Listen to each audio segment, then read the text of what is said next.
La difficulté de la transition actuelle, c'est précisément qu'on ne peut pas du tout l'appeler croissance verte. On ne peut pas du tout faire croire aux gens que ça va se faire tranquillement en rajoutant des activités au business actuel. Non, ça va être une véritable transformation, donc il y a forcément des activités qui vont disparaître. Bonjour à tous et bienvenue sur Atterrissage, le podcast qui explore comment transformer notre modèle de société. Chaque semaine, je vais à la rencontre d'un expert, d'un intellectuel ou d'un militant qui, conscient de l'impasse dans laquelle le modèle actuel nous entraîne, avance des propositions radicales pour le refonder. Aujourd'hui, je rencontre l'économiste Alain Grandjean pour échanger sur le thème de l'économie de l'après-croissance. Bonjour Alain Grandjean. Bonjour. Merci d'avoir accepté l'invitation d'Atterrissage. Dans les précédents épisodes de ce podcast, nous avons évoqué à de nombreuses reprises le thème de la transition écologique et des actions à mener pour la concrétiser. Il y a un levier dont on a peu parlé jusqu'ici, la monnaie. En tant qu'économiste spécialiste du lien entre économie et monnaie, j'avais envie de vous interroger sur le potentiel rôle que celle-ci pourrait jouer dans le cadre d'une transition. Mais avant, je voudrais vous présenter brièvement pour nos auditeurs. Vous êtes diplômé de Polytechnique et de l'ENSAE, École nationale des statistiques. En 2007, vous avez cofondé le cabinet de conseil Carbone 4 avec Jean-Marc Jancovici, que j'ai reçu il y a quelques semaines. Et depuis quelques années, vous avez beaucoup contribué aux réflexions sur le financement de la transition vers un monde bas carbone. En 2015, vous avez notamment coprésidé avec Pascal Canfin le rapport Mobiliser les financements pour le climat, qui a par la suite donné un livre avec Mireille Martini en 2016, Financer la transition énergétique. Mais j'aimerais commencer cet entretien en remontant à un livre un peu plus âgé, dont la lecture m'avait à l'époque pas mal marqué. Je veux parler du livre C'est maintenant, 300 pour sauver la planète, que vous avez coécrit avec Jean-Marc Jancovici en 2009. Donc, nous ne sommes pas en 2012, mais 9 ans plus tard, en 2018. Mais je trouve que ça vaut la peine d'y revenir, puisque dans ce livre, vous faites un long développement sur le rôle de la monnaie, dans les problèmes écologiques et économiques que nous vivons actuellement, mais vous dites aussi qu'elle peut faire partie de la solution. En particulier, vous préconisez que les banques centrales se servent de la création monétaire pour financer la transition écologique. Donc, ma première question serait la suivante. Est-ce que vous pourriez m'expliquer en quoi ce mécanisme consiste et pourquoi est-il, d'après vous, nécessaire d'en passer par là ? Alors, la monnaie est créée par la banque centrale. C'est de la monnaie centrale qui sert aux interactions entre les banques. Et ensuite, la monnaie secondaire, celle qu'on utilise tous les jours, on va appeler la monnaie scripturale dans cet entretien, elle est créée par les monnaies secondaires, principalement au moment où elles font des prêts. Pendant la grande crise de 2008-2009, les banques centrales se sont mis à créer massivement de l'argent central en faveur des banques de second rang pour les sauver, en fait. Donc là, l'idée, c'est tout simple. On l'avait écrit, en fait, avant qu'on connaisse ces mécanismes de quantitative easing. L'idée, c'est tout simplement de dire les banques centrales ont cette capacité de création monétaire. Et donc, dans les cas où il y a besoin d'argent pas cher, voire de dons, pourquoi ne pas recourir à cet instrument très très simple ? Si c'est un instrument si simple que ça, pourquoi les gouvernements ne le font pas ? Pourquoi ils sont réticents ? Est-ce qu'il y a des risques à mener une telle approche de création monétaire par les banques centrales ? Ouais, alors il y a deux catégories de problèmes et de situations. En Europe, c'est devenu impossible de manière simple du fait des traités européens et du traité de Maastricht. Donc il faut passer par des mécanismes un poil plus sophistiqués, je vais en parler dans 2 minutes. Dans les autres grands pays où c'est pas le cas, donc par exemple en Grande-Bretagne, aux États-Unis, au Japon, là ce qui bloque, c'est pas tellement le recours à l'outil, c'est essentiellement la philosophie générale, le paradigme économique qui favorise pas le bas carbone contre l'économie dominante. Concernant la Banque centrale européenne et les traités européens, la grande peur qui a conduit à mettre en place des mécanismes qui rendent difficile l'arme monétaire en faveur des États, c'est principalement ce qui s'est passé en Allemagne au moment de la prise de pouvoir de Hitler, qui a utilisé la monnaie pour en faire une arme de destruction massive. Donc c'est clair que ça tétanise absolument tout le monde. Il y a une histoire qui a raconté, que je crois fausse, qui est que ce serait dû à l'hyperinflation de Weimar. Moi, j'y crois qu'à moitié. C'est-à-dire que on refait l'histoire en disant que l'hyperinflation de Weimar, donc en 23, aurait conduit à la montée aux puissances et au pouvoir d'Hitler. J'y crois pas une seconde. L'arrivée au pouvoir d'Hitler c'est en 32, c'est presque 10 ans après, et c'est plutôt consécutif aux mesures déflationnistes de Brüning.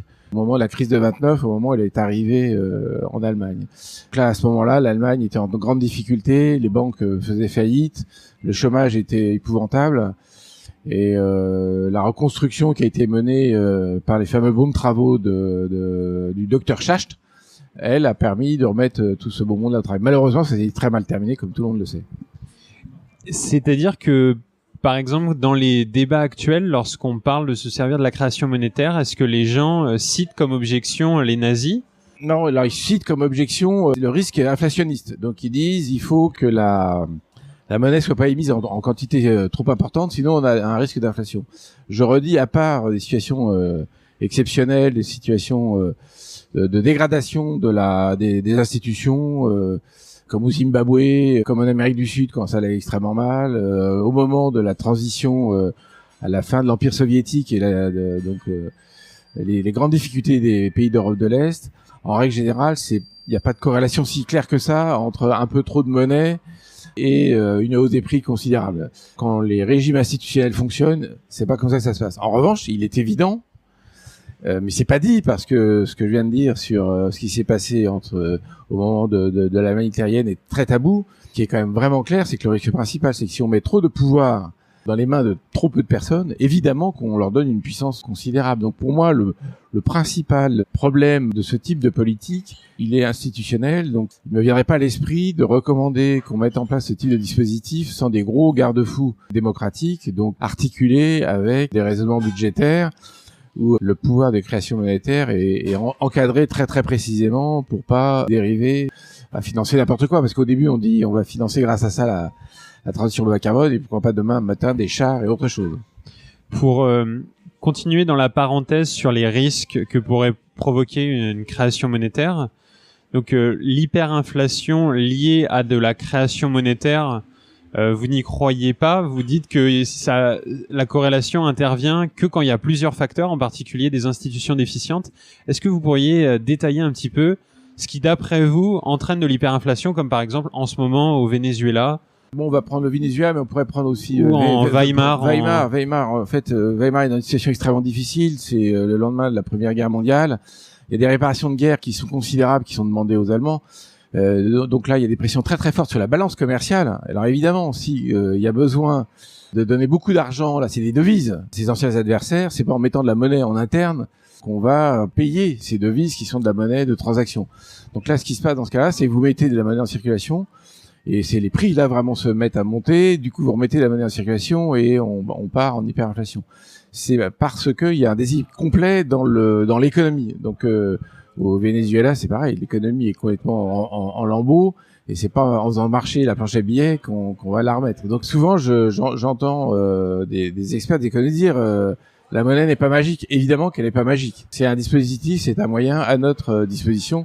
Rien de plus, rien de moins. Donc l'hyperinflation est provoquée dans des économies qui sont hyper importatrices et ont des difficultés économiques. C'est ça, c'est quand ça se passe vraiment pas très bien. Et donc c'est d'ailleurs pour ça que les gens ont peur de l'usage de la planche à billets, parce qu'ils disent, vous voyez, la planche à billets elle est utilisée quand on est dans des situations de grande difficulté et on croit qu'on va y arriver rien qu'avec la monnaie. Et non.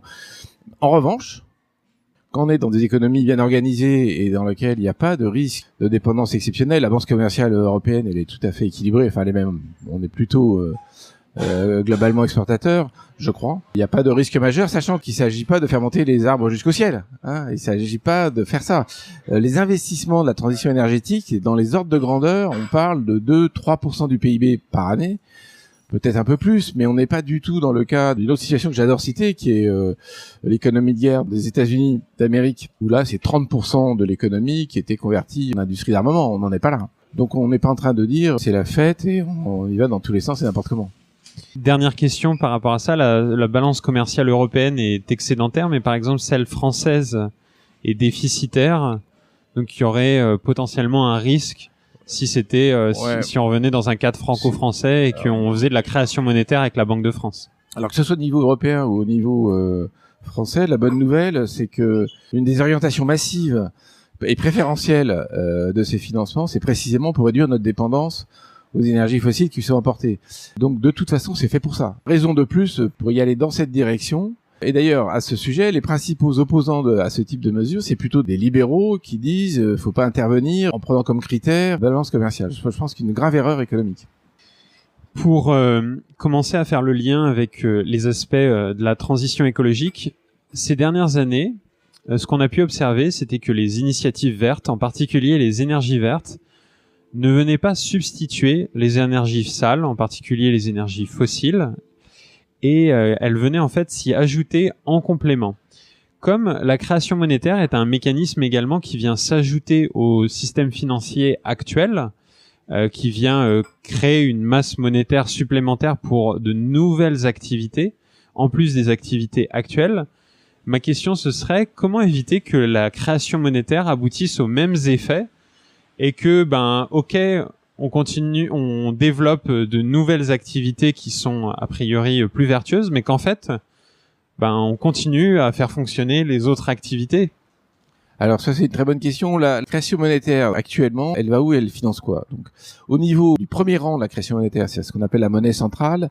Elle vient surtout circuler au sein des bilans des banques de second rang, et on soupçonne assez fortement qu'elles permettent de développer des activités strictement financières, qu'on appelle spéculatives pour faire simple. Mais ça me paraît quand même assez clair que les bilans, quand on les regarde, les bilans des grandes banques dites universelles en France, on voit bien qu'elles sont significativement orientées vers les marchés financiers. Là, en ce moment, sur Paris, le prix de l'immobilier est très fortement croissant. Il y a une corrélation entre les deux. Donc là, quand vous dites la création monétaire, en l'occurrence, se substituerait, je suis pas complètement sûr. Ça dépend de la manière dont on s'y prend. Aujourd'hui, la monnaie centrale va dans les billets de banque, mais elle va pas irriguer l'économie.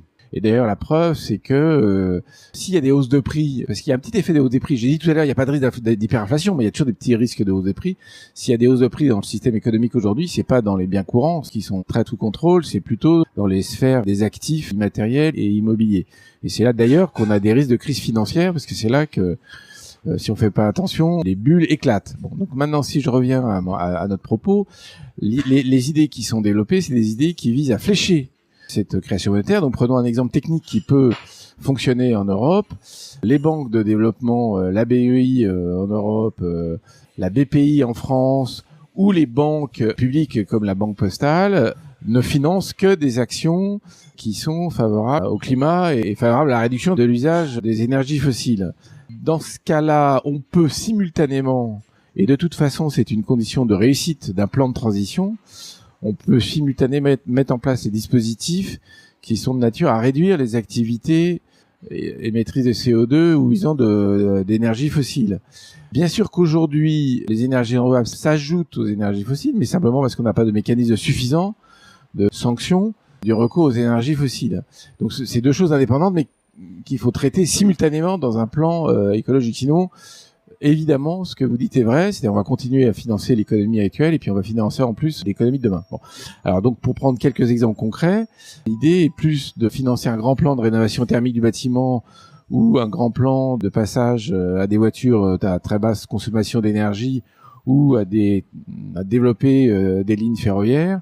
Là, le truc est fléché. Simultanément, vous mettez des dispositifs que les pouvoirs actuels en Europe de l'Ouest ont vraiment un peu de mal à mettre en place, qui sont soit une taxe carbone à un prix suffisant, là ce sera très dissuasif, soit dans certains pays de l'Est, c'est plus que une taxe carbone, c'est une baisse des subventions aux énergies fossiles, et dans tous les cas de figure, très probablement, des obligations et des interdictions, donc obligation de rénover ses logements, interdiction de se chauffer au fioul, par exemple. Donc, si je comprends bien, ce qui est nécessaire, c'est de créer des limites, mettre des limites au système à des endroits. Mais ces limites-là, vous les mettez pas sur les aspects monétaires, vous les mettez sur des aspects qui sont réglementaires, fiscaux, ce genre de choses. En faisant par exemple la taxe carbone. Avec ça, vous voulez flécher les investissements pour les diriger vers le vert plutôt que vers le brun, vers le sale. Mais néanmoins, il y a une caractéristique de notre système économique, c'est le fait que si on ne met pas par exemple de limites aux activités économiques et en particulier à son intermédiaire qui est la monnaie, si les flux de monnaie, flux d'argent semblent rester croissants et illimités, ça veut dire que il est possible que si on développe de manière croissante et illimitée ces énergies qu'aujourd'hui on appelle vertes, demain on les appellera plus vraiment verts parce que 1 milliard d'éoliennes sur la planète, bah, c'est énormément de pression sur les matériaux, etc., etc. Donc, ma question, c'est à la fin, est-ce que pour mettre aussi des limites, il faut aussi les mettre à l'intérieur du système économique et monétaire en particulier, avec une mesure qui serait, la masse monétaire, qui est le reflet des échanges économiques, qui est le reflet de la richesse économique. Bah, cette masse monétaire doit à un moment être capée, elle doit être limitée, et elle doit converger petit à petit vers une masse qui serait, qui représenterait une activité économique qui serait en dessous d'une empreinte écologique d'une planète. Alors, je vais répondre en 2 temps. Le premier temps, c'est que le moment dont vous parlez, c'est pas aujourd'hui. Donc le moment dont vous parlez, on a le temps de s'y préparer parce que malheureusement aujourd'hui, le problème est exactement à l'envers. C'est-à-dire que le problème, c'est que les émissions de gaz à effet de serre au niveau mondial continuent à augmenter. Et on est en train gentiment de voir la température augmenter de 1,5 degré, 2 et ainsi de suite. Donc pour moi, l'analogie qu'on a utilisée avec Jean-Marc Jancovici quand on a écrit le bouquin C'est maintenant, c'était une analogie de mobilisation, c'était une analogie qui se voit dans 2 grands moments qu'on a connus au XXe siècle. C'est les moments d'économie de guerre pour se mobiliser, même si il y a beaucoup de gens qui détestent ces images, mais c'est quand même malheureusement celle-là où on en est. Et la deuxième analogie que je vois très bien, c'est la reconstruction. Bon. Donc il s'agit de reconstruire intégralement notre système. Donc dans ce cas-là, pour moi, la priorité est à créer de l'activité et pas à la contraindre. Bon. Néanmoins, je comprends bien le propos, qui est de dire, bah oui, mais si on crée de l'activité, si on met les gens au boulot, s'ils se mettent à plus gagner d'argent, bah ils vont consommer plus. Et il y a une très très belle corrélation entre l'augmentation des revenus et l'augmentation de la pression anthropique. Donc ça, je n'en disconviens pas, ça me paraît extrêmement factuel. Du coup, ma recommandation est la même que celle que j'ai dite tout à l'heure. Si on veut découpler les flux monétaires, les calculs dits du PIB, qui sont juste des calculs de circulation et de flux, puisque ça mesure en rien les stocks et les biens immobiliers et les ressources capitales, que sont la nature et les actifs humains. Donc, quand vous avez parlé du triple capital avec Hélène Oteno, c'est bien de ça dont il s'agit. Si on veut donc découpler tout ça, il s'agit d'une part de bien définir ce qui est vert. Donc on est bien d'accord. Si on déploie des énergies dites renouvelables qui détruisent intégralement le cobalt de la planète, c'est que c'est pas complètement vert. Donc il y a un problème de définition et il y a un problème de mise en place de politiques qui mettent des limites. Donc on parle beaucoup d'économie circulaire, on sera bien obligé d'en parler dans toute cette nouvelle technologie qui utilise plein de petits matériaux et qui les dispatche de n'importe comment et donc qui les épuise parce qu'on n'arrive pas à les recycler. Il va falloir prendre ça un peu plus au sérieux. Mais une fois qu'on a dans ce processus de transformation et de transition dans lequel on a d'une part favorisé de nouvelles activités, d'autre part mis énormément de contraintes sur les activités polluantes ou exerçant une très très forte pression sur la planète, à ce moment-là, je crois qu'on va arriver à effectivement un équilibre dans lequel on n'est plus soucieux de faire tourner l'économie juste en croissance matérielle. Donc, mais c'est demain est un autre jour. Hein. Vraiment, sincèrement, aujourd'hui, notre problème est plutôt d'accélérer le basculement. J'en profite pour dire que c'est là, je crois, un point de désaccord que j'ai avec les tenants de la décroissance au sens philosophique. Je suis pas croissantiste, je suis pas décroissantiste. Je dis juste, à ce stade-là, en ce moment, si on veut régler un certain nombre de problèmes liés à la gestion des déchets des centrales nucléaires, si on veut les mettre sous contrôle, si on veut basculer des centaines de milliers d'emplois ou des millions d'emplois qui sont aujourd'hui dans l'industrie fossile, ça se fera pas en mettant tous ces braves gens à faire de la couture, je caricature atrocement. Non, ça va se faire avec la création de nouvelles activités. Donc on va pas échapper malheureusement à ce que Schumpeter appelait la destruction créatrice. Bon, je termine en insistant sur un point. La difficulté de la transition actuelle, c'est précisément qu'on peut pas du tout l'appeler croissance verte. On ne peut pas du tout faire croire aux gens que ça va se faire tranquillement en rajoutant des activités au business actuel. Non, ça va être une véritable transformation. Donc il y a forcément des activités qui vont disparaître et donc des emplois qui vont disparaître. Il va forcément y en avoir qui vont se reconstituer. Et ça va pas forcément se faire facilement. Pour quelle raison ça va pas se faire facilement? Et qui est toujours mon image de mobilisation, c'est qu'on a très très peu de temps. Le pétrole est loin d'être infini. Notre économie repose beaucoup sur le pétrole. Le gaz, il est aussi loin d'être infini. Et ces deux produits ont la mauvaise idée d'émettre du CO2 quand on les brûle. Quand on parle d'activité verte et d'investissement vert et de financement vert, souvent on va se focaliser sur le type d'investissement. Mais en fait, ce qui définit le côté vert d'une technologie ou d'un procédé, c'est pas simplement le type, c'est surtout l'échelle, le volume. C'est-à-dire que, comme je le disais précédemment, 1 milliard d'éoliennes ou 1 milliard de panneaux solaires, ça se trouve, c'est bien pire qu'une seule centrale à charbon. Et du coup, ma question, ce serait, notamment, ça paraît plus prioritaire de réduire le volume que de changer le type, si on devait prioriser les deux. D'accord. Donc, on va le faire de manière un peu simpliste pour faire le raisonnement avec les mains.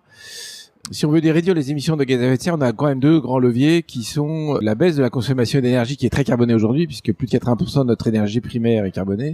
Donc, le premier levier, c'est de réduire la consommation d'énergie, et le deuxième levier, c'est de passer d'énergie carbonée à d'énergie décarbonée. C'est tout à fait clair que l'illusion de la décarbonation de l'énergie, ça consisterait à croire, il suffit de planter partout dans le monde des sources d'énergie décarbonées pour résoudre le problème. C'est clair que non, quelle que soit la technologie à laquelle on pense. Donc du coup, là, je renvoie dans leur but ceux qui pensent qu'on va pouvoir mettre quelques milliers de centrales nucléaires et ceux qui pensent qu'on mettra quelques millions d'éoliennes. Je partage complètement ce que vous venez de dire. La priorité, c'est de réduire la consommation d'énergie pour une raison qui est là, pas liée au climat, mais qui est plus globale, donc qui est la caractéristique de ce qu'on appelle l'anthropocène. L'anthropocène, c'est l'ère dans laquelle les géologues vont finir par dire qu'on est installé, même s'ils hésitent encore sur la date et qu'il y a encore des disputes scientifiques. Grosso modo, on y est, et ça se caractérise comment? Ça se caractérise par la puissance de frappe de l'espèce humaine, donc des 7 milliards et demi, bientôt 9 et 10 milliards d'êtres humains sur les ressources naturelles, qu'elles soient vivantes ou minérales. Cette puissance de frappe, elle est forcément fonction de l'énergie qui est à disposition. Donc si on réduit pas cette consommation d'énergie, il est difficile d'imaginer qu'on puisse réduire l'impact général qu'on a sur la planète, sachant qu'il n'y a pas de scénario facile, voire même concevable, dans lequel la population humaine décroît rapidement. Tout à l'heure, vous venez de dire que vous pensez que c'est pas vraiment la priorité de mettre une limite à la masse monétaire. Il s'agit plus de stimuler, de mettre en place des investissements. J'avais juste envie de vous projeter dans un scénario, dans un exercice de pensée. Imaginons que, par exemple, la Banque de France a recouvert ses pouvoirs de création monétaire et que vous êtes, par exemple, l'économiste qui est chargé de la politique monétaire de cette banque centrale. Donc vous avez potentiellement les manettes sur « Ah tiens, on crée de la monnaie. Ah tiens, on réduit la masse monétaire ». Pour moi, la monnaie, c'est un peu la capacité de réalisation des activités économiques. Et de l'autre côté, il y a le réglementaire, il y a le fiscal qui fait le fléchage. C'est-à-dire que le réglementaire et le fiscal fait la répartition entre le sale et le vert, mais la masse monétaire fait le volume total. Et donc, à un moment, si on veut aussi continuer à diminuer les activités sales, il y a, à mon avis, à jouer aussi sur les taux directeurs pour dire, on va contraindre les activités économiques, comme ça, toutes les activités qui sont non rentables par rapport aux critères d'incitation qu'on a mis, elles vont se faire éjecter. Oui. Alors, j'aurais les manettes sur la politique monétaire. Je crois que j'hésiterais pas à utiliser que les économistes chinois utilisent. C'est-à-dire qu'il y a des outils de pilotage de la création monétaire, comme les taux d'intérêt, mais comme les réserves obligatoires, comme dans la relation avec les banques, le fait de vérifier que les banques n'utilisent pas trop d'effets de levier. Donc avec cette mécanique-là, ce qui est très sûr pour moi, c'est qu'on a des outils complémentaires aux outils réglementaires et fiscaux pour orienter l'usage de l'argent. Moi, je dirais pas que j'ai d'un côté la monnaie, c'est le volume, et le reste, c'est le fléchage. Je pense que les deux, en fait, sont des outils de fléchage. Bon. Après, le deuxième point, c'est que dans mon esprit à moi, la seule manière, à terme, de réduire la pression sur la nature, c'est que le coût monétarisé de l'usage des ressources naturelles soit de plus en plus élevé. Bon, je prends un exemple très très concret pour me faire comprendre. Aujourd'hui, les plastiques vierges made in Extrême-Orient sont si peu chers qu'il n'y a aucun intérêt économique aujourd'hui à recycler le plastique. Donc on peut faire des plans zéro plastique à horizon 2025, 2030, je ne sais pas exactement ce que le gouvernement annonce, mais tout ça n'a aucune matérialité et aucun caractère concret, parce que de toute façon, les incitations économiques sont pas au bon endroit. Donc, imaginons qu'on ait des coûts des matières très très élevés, le recyclage va absolument se mettre en place, mais ça n'empêchera pas que ce sera cher. Donc, dans la question de la quantité de monnaie en circulation qui est quand même un Loch Ness de la pensée économique. Je suis pas complètement sûr que dans une économie dématérialisante, mais vraiment pas juste je recours au numérique, hein, vraiment, parce que ça c'est pas dématérialisant du tout. Au contraire, on utilise de plus en plus d'énergie. Dans cette économie-là, on a des prix qui sont élevés. Du coup, le prix relatif de la main-d'œuvre par rapport à ce qui est machines et biens et services matériels, ce coût de la main-d'œuvre se met à être plus accessible et donc je suis sûr qu'on a une activité qui recrée des emplois un peu plus simples et là, la question de savoir si aujourd'hui, s'il y a besoin de plus ou moins de monnaie, je ne suis pas complètement sûr. De mon point de vue, en dehors de la grande bulle financière dans laquelle personne ne comprend bien quels sont les besoins de monnaie parce que ça circule à toute vitesse et c'est extrêmement difficile de mesurer tout ça. Mais dans l'économie réelle qui est la nôtre, le besoin de monnaie, il est fonction des prix et il est fonction des revenus des êtres humains. Puisque la nature n'est jamais payée, rentre pas dans l'activité économique. Une autre variable qui n'est pas la masse monétaire, qui peut être un petit peu théorique, mais qui a un truc extrêmement concret, c'est les taux d'intérêt. C'est-à-dire que dans un monde qui veut être un petit peu sobre, a priori, en plus que les activités néfastes soient hyper taxées, donc soient chères, il faudrait aussi, je vous pose la question, que aussi le coût de l'argent soit cher. Oui, alors là je vais vous répondre de la même manière. C'est une très bonne remarque. Je prends un sujet, là aussi, vous me projetez dans un monde un peu lointain et moi j'ai un peu tendance à rester les pieds sur cette terre-ci maintenant. Aujourd'hui, s'il y a une mesure qu'il faut favoriser très activement, c'est que les taux d'intérêt pour les travaux de rénovation énergétique soient très bas, voire négatifs, pour la faire simple, hein, de sorte qu'il y ait une priorité qui soit donnée à ces travaux-là qui sont très économes en ressources à terme, sur la durée, hein, parce qu'au départ, il y a quand même un coût physique qui est que les matériaux isolants, ils ont besoin d'énergie pour être consommés, au détriment de l'explosion de la bulle immobilière qui, elle, se traduit que par une chose, qui est l'augmentation du prix des actifs, puis une augmentation des loyers, qui crée un problème social. On n'a pas eu le temps du tout d'en parler ce matin, mais il y a forcément un lien très fort entre les choses. Et troisièmement, incite à faire du neuf. Quatrièmement, incite les collectivités territoriales à libérer du foncier pour créer ces espaces nouveaux. Et donc, cinquièmement, aggrave l'érosion de la biodiversité. Là, je parle de la France, mais c'est vrai dans le monde entier. Bon, et tout le monde sait qu'il faut arrêter immédiatement l'artificialisation. Tout le monde sait que la pression immobilière, c'est le premier facteur. Donc là, on a bien une situation dans laquelle le levier d'une mesure d'orientation, qui est le taux d'intérêt, permettrait d'aller vers beaucoup plus de sobriété, parce que c'est quand même globalement, collectivement, on sera plus sobre si on a des mètres carrés très bien isolés que si on a plus de mètres carrés neufs. Parce que là, on a exactement la même affaire que ce qu'on a dit tout à l'heure. Pour les énergies fossiles, les énergies renouvelables, c'est pas en faisant du neuf bien isolé qu'on réduit la facture énergétique du pays. Ça n'a aucun rapport, on l'augmente. En fait, moi, je sais que ce que je redoute et ce que je crains, c'est que si on alloue très bien, mais que le total n'est pas capé, notre système, il a un peu inscrit en lui son désir de croissance. Et si celui-là n'est pas limité à une empreinte écologique d'une planète, qu'est-ce qui se passe très concrètement ? On a de l'effet rebond. Donc on a par exemple des logements isolés, mais toutes les économies que ça crée, si la masse monétaire est toujours abondante, après elle va se retrouver quelque part et d'autres activités vont... Non, je comprends bien l'idée, hein, elle est assez claire. De mon point de vue à moi, la manière de caper l'empreinte écologique au sens très large du terme, hein, qui est un terme un tout petit peu flou, se fait soit par la réglementation, soit par le prix. Alors, bon, ça c'est premièrement. Deuxièmement, de toute façon, le pilotage de la masse monétaire est un exercice un petit peu compliqué.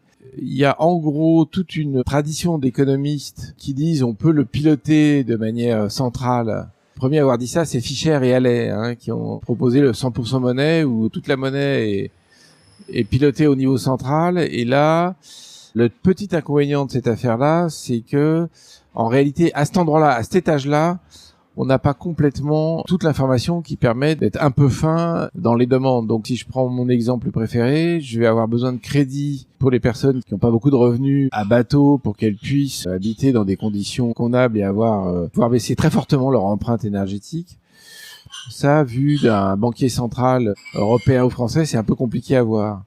Alors, le risque de dérapage de la masse monétaire, donc le risque de non caper la monnaie me paraît un peu abstrait, parce que effectivement il y a plein de moyens pour échapper à ce risque, et d'ailleurs c'est pour ça que je disais en introduction pratiquement que le risque de surinflation ou d'hyperinflation, j'y crois pas un instant, tellement on a de facilité. Je prends un exemple parmi 50 000, les banques centrales peuvent aspirer de l'argent très facilement du système monétaire avec des mécanismes de taux d'intérêt, et donc c'est vraiment pas un problème.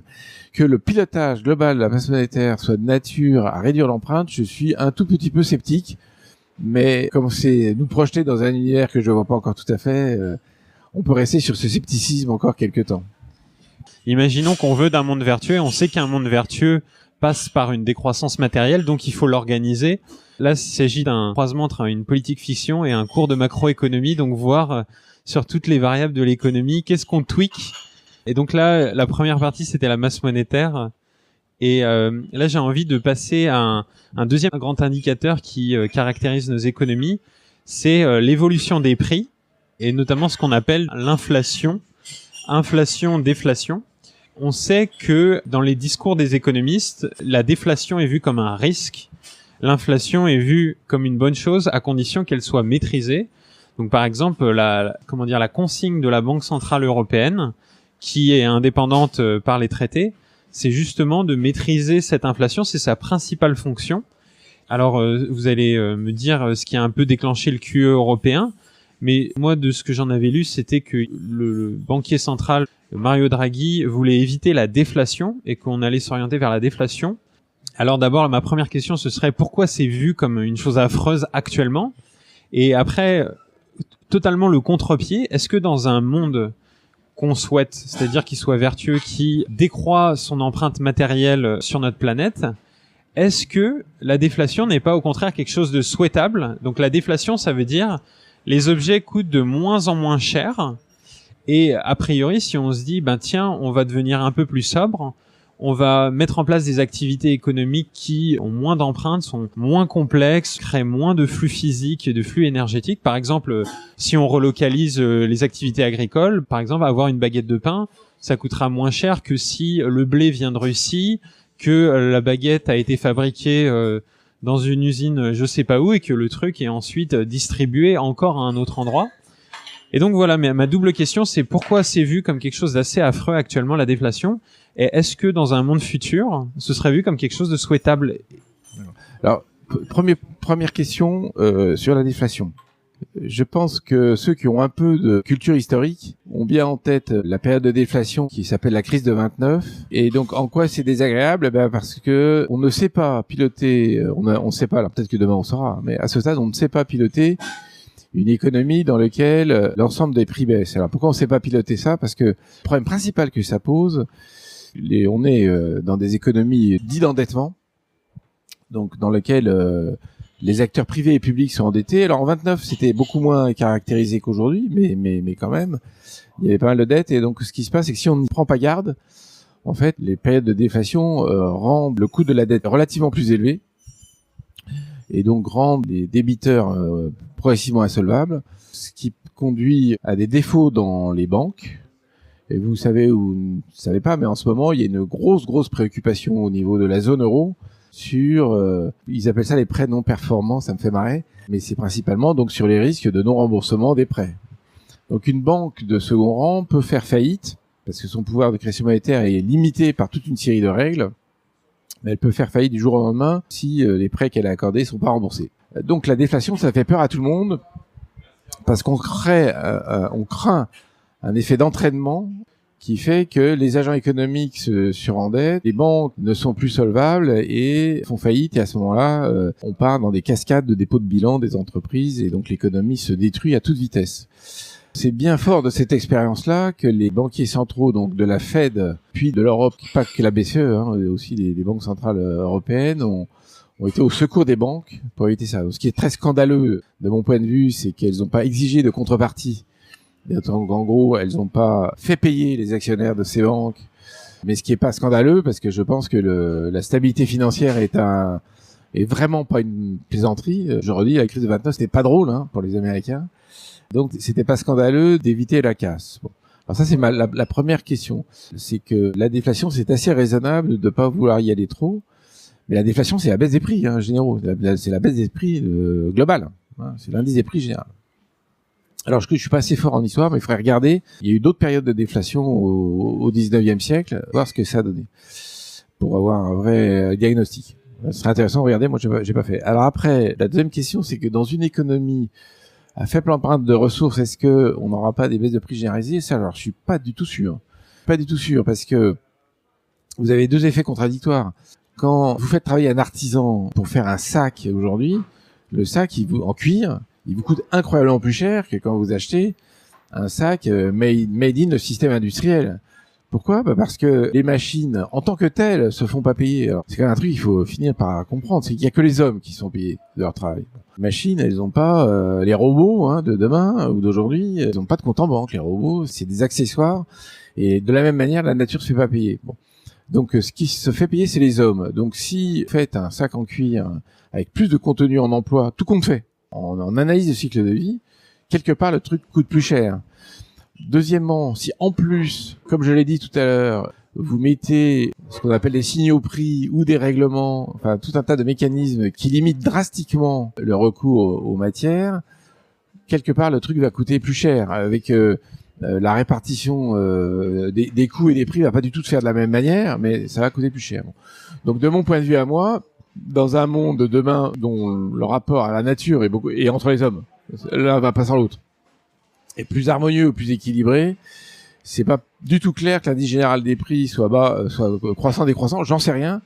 Il est tout à fait sûr en revanche que l'usage de certaines ressources va devenir extraordinairement coûteux et l'inverse va être beaucoup moins cher. Donc c'est à nouveau mon histoire, le coût relatif du travail humain va être plutôt plus bas que celui du gramme de cobalt dont le coût social est absolument colossal. Je fais pas d'obsession sur le cobalt, mais enfin quand même, là voir l'or, là. L'autre jour, j'ai eu un débat sur Internet avec quelqu'un qui n'est pas contre la mine d'or de Guyane au motif qu'on a besoin de l'or dans les alliages précieux. Mais lui, il raisonne comme si l'or, c'était pas un coût infini, le fait de détruire une biodiversité totalement remarquable, non reproductive, et donc un trésor perdu à jamais. Et ça, c'est un coût qui est incommensurable.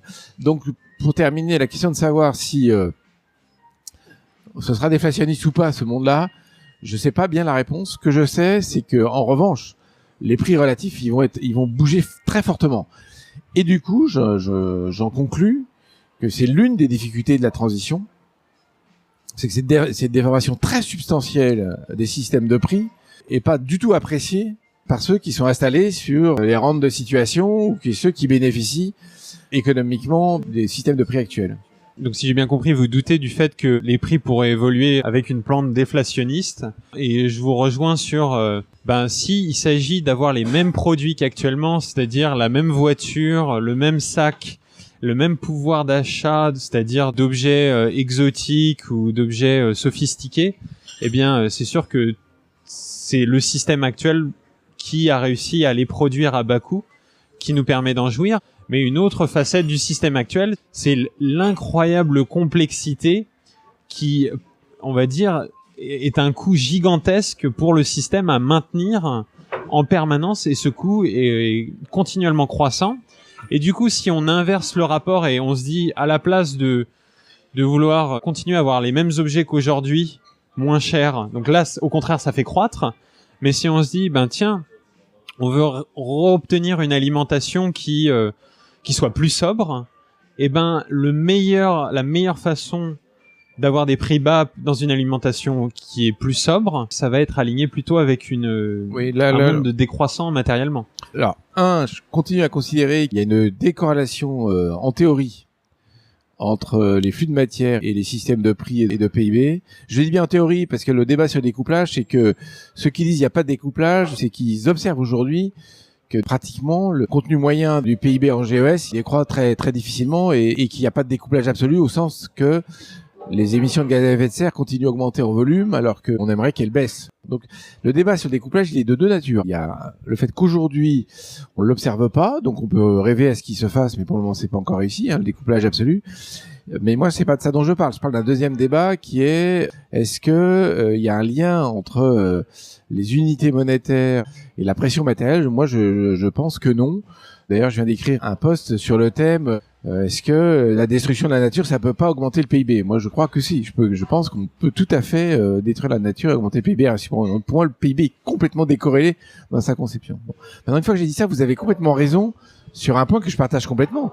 C'est que le coût de complexité, donc l'entropie du système actuel, il est extrêmement élevé. Elle croît de manière exorbitante et qu'il n'y a pas de débat sur le fait que moins de complexité, quelque part, ça fera moins de coûts. Donc ça, là, je partage complètement ce point. Et d'ailleurs, de ce point de vue-là, je vais vous faire plaisir parce que je suis relativement démondialisant, si j'ose employer cette expression, au sens où ça me paraît totalement absurde. La fameuse histoire des tomates qui traversent dans les deux sens la France, les tomates espagnoles qui remontent et les tomates de serre qui redescendent, tout le monde comprend que c'est tout à fait absurde et tout le monde comprend que c'est un gaspillage insensé. Bon. Et c'est un gaspillage énergétique, c'est un gaspillage de ressources très rares qui sont nos ressources naturelles. Là où il y a une toute petite nuance, mais là donc je vais rentrer dans une petite nuance, j'ai beaucoup de mal à me projeter dans un monde complètement relocalisé. Si je me projette dans un monde un peu idéal, j'aurais tendance à considérer qu'il sera un compromis entre les avantages et inconvénients des deux systèmes. C'est pas déraisonnable quand même d'avoir des grandes usines pour faire des puces électroniques. Parce que si vous le faites pas dans des grandes usines, ça c'est clair que le coût énergétique et le coût matériel, il va pas du tout être optimisé, c'est complètement évident. Donc là, vous allez recréer beaucoup de gaspillage en ne profitant pas des économies d'échelle. Donc en gros, il y a quand même un peu de vrai dans le système capitaliste, qui est que l'accumulation du capital dans certains endroits qui permet de faire des objets très peu coûteux, dans ce cas-là, il y a un lien entre le fait qu'ils sont très peu coûteux et le fait que leur contenu en énergie est beaucoup plus bas que s'ils étaient créés dans n'importe quelle condition, n'importe où. Donc, il me semble que si on veut mettre un peu de finesse dans les régulations du commerce international, et si on veut mettre un peu d'intelligence dans la mondialisation, ça va être un peu comme ce que je disais tout à l'heure, c'est-à-dire qu'il va falloir mettre des obstacles tarifaires et non tarifaires assez massifs pour tout ce qui est stupide de faire se déplacer sans raison. Je vais prendre un exemple d'actualité. Je trouve absurde que le CETA facilite le déplacement de viande bovine des deux côtés de l'Atlantique. Ça ressemble à rien. Il n'y a pas de gain d'échelle au sens que les ordinateurs fabriqués dans des usines massives, il y a du gain d'échelle. Bon. Donc c'est absurde. Donc moi je suis très partisan de mettre un peu d'intelligence dans cette affaire de mondialisation pour limiter la partie de la mondialisation qui consiste juste à dire par principe et par dogme, c'est bien le commerce international. Je pense qu'en revanche, il y a certaines activités, on a intérêt à faire de la concentration parce que justement, on consomme beaucoup moins d'énergie et matière. Mais du coup, si ça c'est vrai, des mécanismes aux frontières qui seraient des taxes carbone aux frontières ou des règlements qui conduisent à faciliter ce qui est très très bas carbone, normalement c'est cohérent.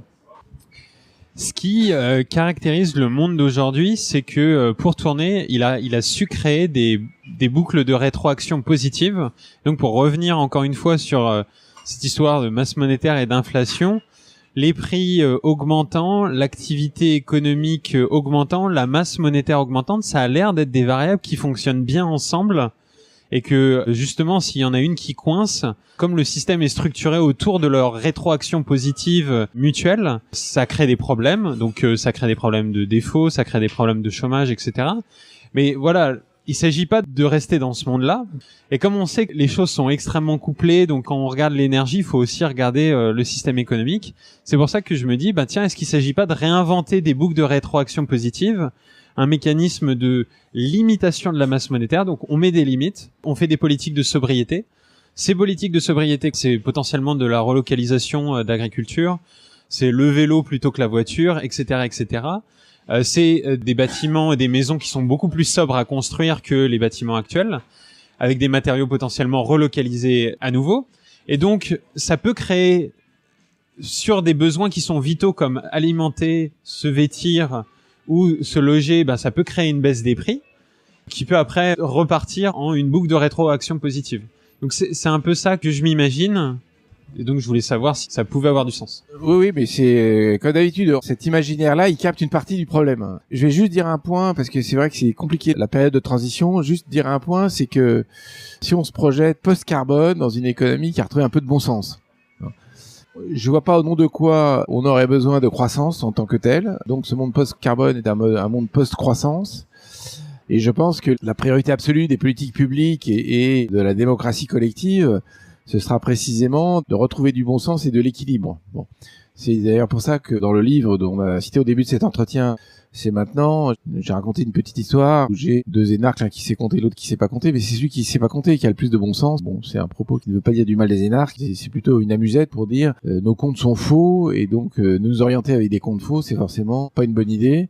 Et quand on se retrouve dans un monde un peu équilibré et sobre et qui tombe pas dans l'hubris, on n'aura pas besoin de tout ça. Mais dans la période intermédiaire, ça va être un peu compliqué.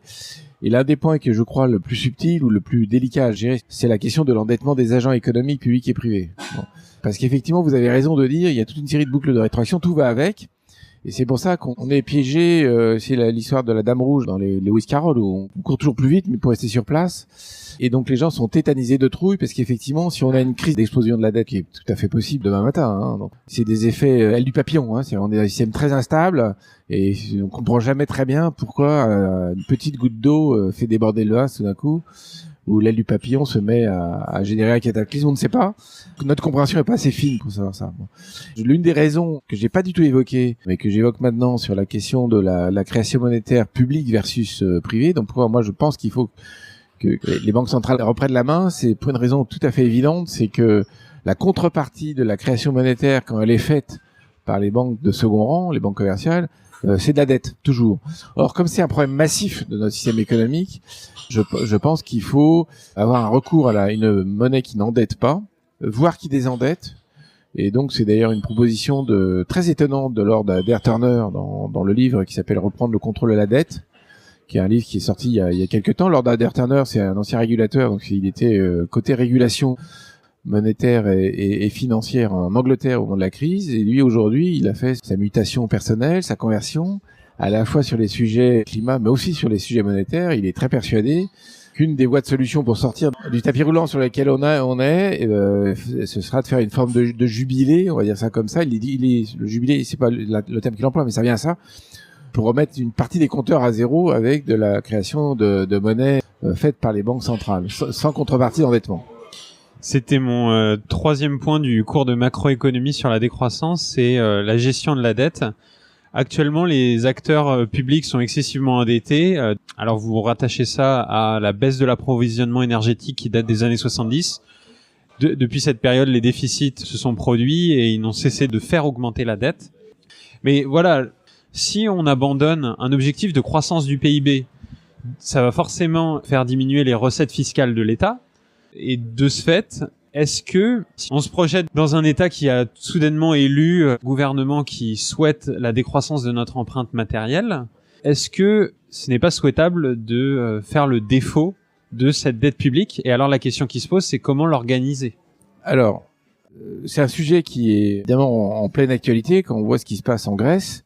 Et on voit bien que les mesures qui ont été imposées par la Troïka à la Grèce sont des mesures pas du tout souhaitables sur à peu près aucun des plans, mais y compris sur le plan de la décroissance de l'empreinte écologique, parce que on a fait souffrir les Grecs, on a réduit la qualité des services de soins, on a fait partir les jeunes Grecs de leur pays parce qu'ils en avaient marre de l'absence complète de perspectives dans leur pays.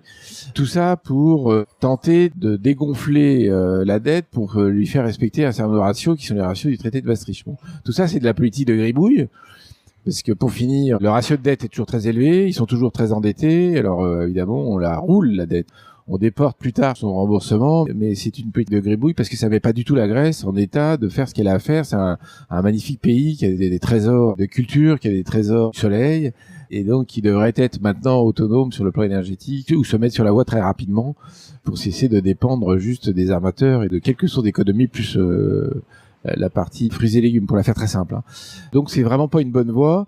Dit de manière plus générale, les tensions dans lesquelles on est aujourd'hui dans le système dit maastrichtien, c'est-à-dire le traité de Maastricht et les conséquences en termes de gestion des déficits des États, du ratio de dette et d'autre part de l'incapacité générique de ce dispositif à créer des solidarités entre les pays, fait que ça conduit à l'inverse de ce qui était prévu, ce qui était prévu, de ce qui était annoncé, ce qui était vendu. On va dire ça plus précisément. C'est-à-dire absolument pas de convergence des économies, au contraire une divergence qui s'accroît, un sentiment pas du tout partagé, puisqu'en fait il y a une espèce d'idée toute bête que l'euro créerait une communauté, ça crée pas une communauté. C'est pratique d'utiliser l'euro pour aller en Italie, mais je vois pas en quoi cette affaire a amélioré le sentiment ni de solidarité, ni de communauté des uns et des autres. Ça n'a aucun rapport. Les jeunes sont très contents d'appartenir à l'Europe parce que c'est des démocraties dans lesquelles ils se sentent très libres, mais c'est pas du tout parce qu'ils ont une monnaie commune. Donc tout ça ne fonctionne pas bien. Le malheur, c'est qu'on voit bien la grande difficulté de la Grande-Bretagne à sortir de l'Union européenne, même pas de l'euro, puisque la livre sterling n'est pas l'euro, donc l'Angleterre n'est pas dans la zone euro, donc on voit bien que c'est compliqué. Donc on voit bien qu'on s'est corseté dans un système très très complexe, dont il est extrêmement difficile de sortir. Donc, tout exercice de politique fiction sur sortir de là est extrêmement difficile puisque ça se saurait si on avait trouvé la manière simple de le faire. Cela étant, donc si on oublie 2 minutes et demie ces grandes difficultés pratiques, l'une manière très simple d'apurer les dettes publiques, c'est de faire ce que Turner, que j'ai cité tout à l'heure, propose, c'est-à-dire de faire en sorte que la Banque centrale se substitue aux banquiers qui sont aujourd'hui les créanciers de l'État et mettre dans son bilan, à l'actif de son bilan, une avance perpétuelle aux États dont elle a repris la dette. C'est extrêmement simple. Bon, ça fait quoi? Ça fait que la dette existe, mais elle est détenue par la Banque centrale sans intérêt et sans besoin de remboursement. Donc évidemment, ça règle le problème des taux d'intérêt qui pèsent très lourd dans les dépenses fiscales. Ça règle quand même pas un truc évident, c'est qu'il appartient aux démocraties de faire la part entre ce qu'elles considèrent comme devant être de l'ordre de l'action de l'État, des collectivités territoriales, et ce qui est de l'ordre des actions du marché et des choix privés. Donc, une fois qu'on a résolu la question comme je viens de le dire, ça n'empêche pas qu'il est très sain dans des démocraties qu'on ait des bonnes discussions sur les niveaux de dépenses et de recettes qui sont légitimes. Je suis pas du tout favorable à un dispositif open bar, parce qu'on sait ce que ça veut dire, un dispositif open bar, les gens finissent par pas être contents du tout, parce qu'ils disent mais au nom de quoi mon impôt doit payer des gens à faire ceci ou cela, je suis pas d'accord. Donc pour moi c'est deux problèmes un peu différents. Ce que je trouve absurde dans le système maastrichtien, c'est de croire qu'on peut piloter une communauté ainsi importante de personnes avec des nombres et des ratios sortis du chapeau. Alain Supiot parle de la gouvernance des nombres, c'est son cours au Collège de France, il vaut vraiment le coup de lire et de l'écouter, parce que je pense que c'est du délit rationaliste. Je suis pas le seul à le penser, lui aussi. Mais une fois qu'on a dit ça, on n'a pas dit on fait tout n'importe quoi et comme on veut, surtout dans une optique qui est la nôtre ici, qui est l'optique de décroissance des flux. L'optique de décroissance des flux, elle nécessite un consensus social assez fort pour que les dirigeants puissent faire passer toute une série de mesures, dont des mesures qui sont directives, visant à réduire cette fameuse empreinte. Il y a beaucoup de problèmes qui sont de l'ordre de la tragédie des communs qui sont dans cette affaire-là, c'est-à-dire tout ce qui est commun se gère pas individuellement par le marché. Donc, on a besoin d'orientation et de direction et voire de planification parce que on aura toujours 10% de nos concitoyens, je dis c'est au hasard, qui disent mais je m'en fous de vos histoires, moi sauver le climat c'est pas mon affaire, moi ce qui m'intéresse c'est de bouffer 400 grammes de côte de bœuf tous les jours et m'embêtez pas avec vos histoires de morale, quoi. Bon. Et donc forcément il y a besoin dans un système démocratique d'avoir un État et une gestion des biens communs et des biens collectifs qui soit un peu carré.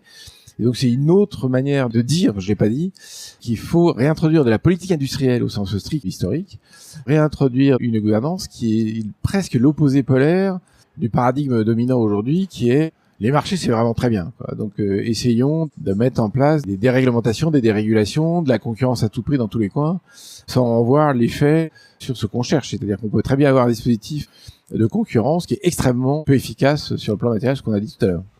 Par rapport à votre solution, s'il s'agit de juste l'État se faire acheter sa dette par des banques centrales, est-ce que c'est pas une manière un peu détournée et pas vraiment très sincère de dire OK, ben en fait, on peut plus rembourser, et n'est-ce pas une approche plus directe et plus franche de dire ben maintenant ça on le rembourse plus? Parce que dans l'autre sens, ce qui va se passer, c'est qu'il va y avoir une perte de valeur de cette monnaie. Si l'État peut avoir des activités économiques et que derrière la Banque centrale pourra solvabiliser toutes ces activités, bah forcément, il va y avoir des mécanismes où la valeur de la monnaie va perdre. Et à ce moment-là, ça va s'apurer comme ça peut-être, mais est-ce que c'est quelque chose de souhaitable de l'apurer de cette manière-là? Oui, je pense que oui, parce que plutôt que le défaut. Oui. Je pense que oui, parce que à l'instant T là où on se parle, partir vers une solution de défaut, vous ne savez pas quel est le comportement des acteurs parce que vous êtes dans un système qui est incroyablement complexe. Quand je disais tout à l'heure, on ne sait pas bien ce qui peut se passer. On a des effets d'aile du papillon, on a des effets de risque d'éclatement de bulles. C'est pas juste une phrase poétique. Il y a vraiment une difficulté très très profonde à comprendre les choses. Donc le rachat par la Banque centrale, il a un intérêt très très clair pour moi, c'est qu'il est il évite cette prise de risque que les uns et les autres n'arrivent pas à prendre en fait, parce qu'on n'a même pas réussi. Alors l'Islande a réussi à le faire, mais c'est un petit pays avec un consensus social qui a été extraordinairement fort et avec des négociations à n'en plus finir sur des créanciers bien identifiés. Là, c'est pas de ça dont on parle. Là, on a pour la France, ce serait. Ouais, mais quand même. Au moment de la crise de 2008-2009, si les Américains ont sauvé AIG, c'est parce qu'ils comprenaient pas ce qui se passait au niveau des CDS. Donc il y a plein de trucs très bizarroïdes dans tous les coins dont on ne comprend pas bien ce qui se passe. Cela étant, je trouve que c'est très franc puisqu'on le dit. Mais est-ce que je termine, c'est très franc et d'autre part, c'est pas non plus open bar. C'est-à-dire que là, le but, c'est de sortir de la période actuelle. J'insiste un peu là-dessus. Parce qu'il y a un côté un peu pragmatique dans cette affaire. La période actuelle est très préoccupante pour nos enjeux. Quand on discute avec des gens qui sont aux manettes en ce moment, donc soit des députés, soit des membres du cabinet, il faut quand même bien avoir en tête qu'il y a des discussions aux millions d'euros près sur n'importe quoi. Bon. Or, si vous voulez développer les réseaux de chaleur avec des sources d'énergie renouvelables, il faut quelques centaines de millions d'euros. Si vous voulez un plan vélo qui ressemble à quelque chose, il faut quelques centaines de millions d'euros. Si vous voulez restaurer le fret ferroviaire en France, on parle de milliards d'euros. Si vous voulez que les ménages se mettent vraiment sérieusement à rénover, comme c'est pas rentable pour eux, il va falloir mettre sur la table des milliards d'euros. Donc, de décoincer ce 3% aujourd'hui est tout à fait essentiel. Et est-ce que justement cette interdépendance n'est pas aussi quelque chose sur lequel on peut faire levier? Parce que si on peut avoir des décisions pour les Français, c'est très bien, mais les problèmes écologiques sont globaux. Et donc si par le fait qu'on décide de ne pas rembourser tel machin ou tel truc, que ça fasse tache d'huile, c'est potentiellement quelque chose de souhaitable. Tandis que dans l'autre cas où on décide juste que notre monnaie perd en valeur, c'est juste nous qui sommes affectés. Tandis que dans l'autre cas, peut-être qu'on arrive à entraîner les autres dans une dynamique de tiens, il va falloir serrer les boulons et être plus sobre.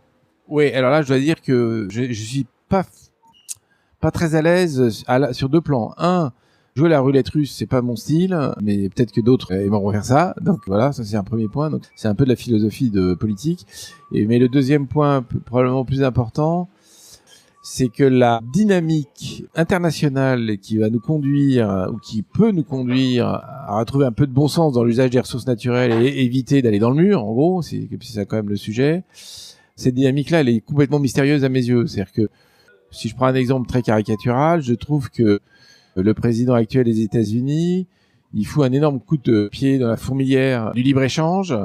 Il le fait d'une manière odieuse. Sauf qu'il a raison quelque part, c'est-à-dire qu'il a quand même raison de dire attendez les enfants, je vois pas en quoi ce truc-là est vraiment si utile que ça. Alors il le fait pour défendre les intérêts business de ses copains, on ne discute pas de ça, mais c'est très inattendu cette histoire. De la même manière que les Chinois commencent à prendre, je crois vraiment, j'ai beaucoup d'informations qui reviennent dans le même sens, que les Chinois, les dirigeants chinois prennent très au sérieux la pollution urbaine et s'occupent de ces sujets-là. C'est pas quelque chose sur lequel j'aurais parié il y a 15 ans. Donc, les questions de stratégie sur le thème, c'est malin de faire défaut sur notre dette parce que ça va avoir des effets d'entraînement, je n'en sais rien. Et par ailleurs, cette politique relève vraiment de la science-fiction puisque le consensus social n'est absolument pas là. Donc, politiquement, il n'y a pas d'incarnation de telles mesures. Et également, institutionnellement, on en a parlé juste avant, mais l'Europe met des verrous à peu près partout sur pas mal de choses qui autrefois étaient des degrés de liberté pour les États pour décider certaines choses, notamment au niveau monétaire, puisque on a confié notre monnaie à une institution qui la centralise entre plusieurs pays. Et en plus de ça, l'Europe est dans une dynamique qui est plutôt la dynamique business as usual, libérale, croissantiste, productiviste. Donc moi, j'avais envie de vous poser cette question. Étant donné vos aspirations, quelle est votre position sur l'Union européenne, qui a probablement évolué depuis une dizaine d'années que vous faites des propositions pour réformer l'Union européenne? Et pensez-vous aujourd'hui que l'Union européenne est capable de relever ces défis radicaux de sobriété? Alors, on a écrit il y a pas longtemps une tribune dans Libération avec Gaël Giraud et Mireille Martini, donc je vais pas dire le contraire de ce que j'ai écrit, à savoir que il me semble que l'Europe est dans une période cruciale de sa vie, avec un agenda qui est entièrement capturé par les politiques anti-migrants qui sont un tout petit bout de la lorgnette et qui sont pitoyables sur le plan moral et aussi intellectuel, Alors que si l'on veut que cette Europe sorte de la crise majeure dans laquelle elle est, la seule voie de sortie que je vois, c'est une grande ambition sur la transition écologique. Alors pour quelles raisons l'Europe a intérêt à se mettre sur ce terrain-là et devrait le faire? Pour des raisons très très simples, c'est que c'est une zone du monde qui est extrêmement faiblement dotée en ressources énergétiques et minérales. Elle importe l'immense majorité de son énergie fossile, est donc très dépendante du gaz et du pétrole. Dans les pays d'Europe qui sont non défavorables au nucléaire, il y a des dépendances stratégiques. Vous voyez bien qu'en France, on devient de plus en plus dépendant de la Chine. La Chine arrive à faire le PA français. Je suis pas sûr qu'on n'arrivera jamais à le faire très proprement chez nous, proprement au sens industriel. Hein. Donc on a une très très forte dépendance vitale, précisément au sujet de ressources. Et c'est aussi vrai de la question agricole et donc de la question de la nourriture hein, et de l'eau. Si on se met à faire n'importe quoi avec le réchauffement climatique, on va perdre de la capacité à avoir de l'eau. L'Espagne, le sud de l'Espagne est en train de se transformer en désert et il y a des problèmes de flotte de plus en plus importants. Donc on a un intérêt stratégique et qui n'est pas un intérêt purement moral, au sens je me mets sur une vision intérêt général planétaire et j'ai envie d'être le leader de ça. Non, c'est beaucoup plus pragmatique. On a intérêt à ça. Bon. Donc comme aujourd'hui, les grandes politiques de l'Union européenne dans la pratique, pas dans la théorie, il y a des grandes déclarations d'intention sur le développement durable au niveau européen, mais dans la pratique, les politiques sont pas construites autour de cet objectif simple. Aujourd'hui, on n'y va pas. Le marché européen de quotas de CO2 délivre un prix qui est très insuffisant. J'ai parlé du CETA tout à l'heure. C'est pas du tout une bonne idée. Il n'y a pas que le CETA, il y a le JAPTA, enfin, il y a tous les accords de libre-échange qui sont là. Il y a des politiques de concurrence qui mettent la concurrence comme un principe générique et non pas secondaire. La politique monétaire, elle est posée d'une certaine manière, elle n'est pas conditionnée. Donc rien dans les politiques de l'Union européenne n'est conditionnel ou conditionné à un objectif général. Donc c'est clair que pour moi, on est mal parti de ce point de vue-là, alors que on a intérêt, et je dis ça indépendamment de conditions morales, qui est pas complètement anecdotique, hein, parce que dans le traitement très compliqué d'un problème de commun mondial, l'une des attitudes qui peut fonctionner, c'est ce qu'on appelle l'attitude kantienne, qui est je fais le bien même si les autres le font pas. Hein. Donc en plus, mais sans même se mettre sur ce terrain-là, on a intérêt à le faire. Ce que je vois encore pas bien aujourd'hui, pour être très franc, c'est lequel des pays d'Europe et lequel des dirigeants d'Europe a envie, comprend, se met sur ce terrain-là, parce que comme vous l'avez dit, il n'y a pas encore tout à fait de consensus social. Je vois que les gens vont râler dès que le prix de l'essence va être un peu élevé. On est encore dans une représentation du rapport au monde qui est un rapport de corne d'abondance, corne ucopicien, là, comme on dit, qui est, il n'y a aucune raison de se priver de quoi que ce soit. Et d'ailleurs, si je me prive, c'est mon voisin d'à côté qui va en profiter. Je suis pas d'accord là-dessus. Donc ça, je vois pas très bien. Je pense qu'il y aurait eu une occasion, juste après l'élection d'Emmanuel Macron, qui mettent ces questions-là sur la table juste au moment où il a dit planète Greta Thunberg. Il l'a pas fait. Ça veut dire pour moi qu'il n'a pas franchi le Rubicon. C'est-à-dire que cet homme-là et ce gouvernement n'ont pas encore compris la problématique dans son ensemble. Et même si un dirigeant européen en était énormément convaincu, il aurait 26 autres pays à convaincre, plus des traités dans tous les sens qui lui lient les mains. C'est quelque chose qui paraît très compliqué, et de l'autre côté, la dynamique est beaucoup au retour de la capacité des États à prendre des initiatives et une relocalisation avec des politiques plutôt nationales. Est-ce que vous, personnellement, parfois vous êtes dit l'euro, l'Union européenne, est-ce que c'est pas en fait notre principal obstacle et qu'il faudrait... Bon, après, il faudrait gérer naturellement la façon d'en sortir, mais que si on en sortait, eh bien, on pourrait faire justement tout ce dont on a envie côté sobriété, décroissance matérielle, politique industrielle, relocalisation, etc. Je pense qu'on va pas épuiser ce débat-là tout de suite. Moi, j'étais pas favorable du tout à la construction de l'euro. D'ailleurs, j'ai voté non à l'époque pour une raison qui est indépendante des questions d'écologie et de sobriété, qui était que je pensais que c'était absurde de se mettre dans un carcan institutionnel. Bon. Et que c'était mal foutu. Je suis pas du tout le seul à avoir dit ça. Joseph Stiglitz a redit récemment, il a écrit un long bouquin sur les impasses. Bon, il y a tous les économistes qui regardent le truc se disent ça a été mal boutiqué. À l'époque, la justification était faut faire un pas de plus dans la construction européenne et l'Europe a l'habitude, on la met un peu en déséquilibre et après elle recoule l'équilibre. Sauf que là, ça n'a pas marché. Donc, indépendamment des questions qui sont très compliquées, manifestement, pour en sortir, puisque, en gros, aujourd'hui, institutionnellement, sortir de l'euro, c'est sortir de l'Union européenne. Et vous voyez bien qu'avec le Brexit, C'est extrêmement compliqué. Donc pour le moment, je vais pas en parler. Je vais parler du premier point qui est un peu plus global. Alors, il y a une tension entre une vision qui est de dire, pour avoir de l'impact un peu significatif, il faut une zone un peu grosse, qui est une puissance économique, qui est l'Union européenne, qui s'applique à elle-même toute une série de dispositions, de dispositifs, parce que même si j'ai dit tout à l'heure que dans la construction européenne, c'était beaucoup l'Europe du marché et du libéralisme, il y a quand même, il faut pas caricaturer complètement, il y a quand même des outils, des réglementations et une série de dispositifs qui font que sur certains plans, en Europe, on est plus propre qu'ailleurs, on fait plus attention. Le mètre carré moyen par habitant en Europe, même si c'est pour des raisons géographiques, il est quand même beaucoup plus bas que les grandes zones comme l'Australie, le Canada et les États-Unis. Et sur bien des plans, on n'est pas si mauvais que ça. Donc moi, j'aurais plutôt tendance à raisonner en me disant comment on peut organiser les discussions entre les membres de l'Europe sans se dire on sort de l'Europe, mais en se disant l'Europe, c'est quand même à ce stade l'Europe des États membres. Ça reste quand même ça, la construction européenne. C'est l'Union européenne. C'est pas une fédération, hein. Je crois pas du tout au rêve entre guillemets fédéral, mais ça c'est encore un autre débat. Alors pourquoi j'y crois pas?